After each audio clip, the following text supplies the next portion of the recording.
Hi there, I'm Stephen O'Hara, and today I'm going to be telling you the story of Ossian, and this is a story suitable for all ages. Now, Ossian was the son of Finn MacCool, and like his father, he was a great warrior, a great hunter, a poet, a musician, and a wise man. And Ossian, when he wasn't on duty protecting the king, he loved to hunt, and he hunted all through the glens of Antrim. And in fact, some of the stories written down talk about him having a lodge near Glenariff where he hunted. And this particular day, he'd been out hunting with 14 of his soldiers, and they had hunted from morning till night. They had tried to spear animals, they had tried to snare animals, they had used their bows, but they hadn't managed to run down a single piece of prey. And at the end of the day, dejected, they turned for home. But as they turned their horses and headed for home, they saw a mist rolling in from the sea. And they looked closely, and in the mist they could see something strange. It looked like a white horse with a rider in the saddle. And as it got closer, they realised that it was a young woman in the saddle. And in fact, she was the most beautiful woman that any of them had ever seen. And as the mist rolled in and she approached the shore, Ossian looked at her, and his heart just broke in two. He fell head over heels in love with her in a moment.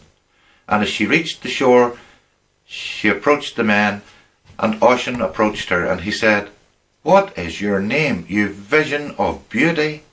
And she laughed, and she said, "My name is Neve, and I am the daughter of the king of the sea, and I come from a land called Tir nOg." And of course in Irish, Tir nOg means the land of youth, the land of the young, the land of eternal youth. And Ossian said, "I want to be with you. I want to spend my life with you. I'm in love with you." And she said, "It's not possible. If you come home with me to Tir nOg, you will never be able to return home to Ireland again." And he said, "Why not?"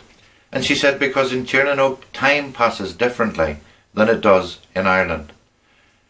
And you'll never be able to see your people again." And he said, "My people? I don't care, it's you I want." And she said, "All right, climb up on my horse with me." And he did. He climbed up behind her on the horse, and they rode off into the sea, into the mist, and off towards Tir nOg. And they settled down, and they were in love, and they were happy for 1 year. And after 1 year, Ossian came and spoke to Neve, and he said, "Darling, I want to go home and visit my people. I want to see the land of my fathers. I want to hear the poetry of my people again. I want to hunt in the hills of Antrim." And she said, "It's not possible. While you have only been here for 1 year, in Ireland 300 years have passed. There is no one there who you will know. And even if you were to go back to Ireland, should you touch the earth with hand or foot or knee, you will immediately age 300 years. You will never be able to come back to me." And he said, "What can I do? My heart's breaking." And she said, "There's one possibility. If you take my horse and you go home to your people and you stay in the saddle, at no point can you dismount, then there's a possibility that you can come home. But if you touch the earth in any way, you will age 300 years. And he said, "I'll try." And he took her horse and he rode home across the sea to Ireland. And as he wandered round the hills and fields of Antrim, he was absolutely dismayed to see that there were no more mythical people, no more giants, no more warriors, no more legendary people. And as he rode through the country, he came across a group of 10 puny Irish men like me, and they were trying to move a gigantic boulder, but 10 of them couldn't even move it 1 inch. Now, to Ossian it was no more than a pebble, and he reached across from his horse to help them. And as he did so, the girth on his saddle snapped in two, and his saddle slipped from the horse's back, and he fell to the earth.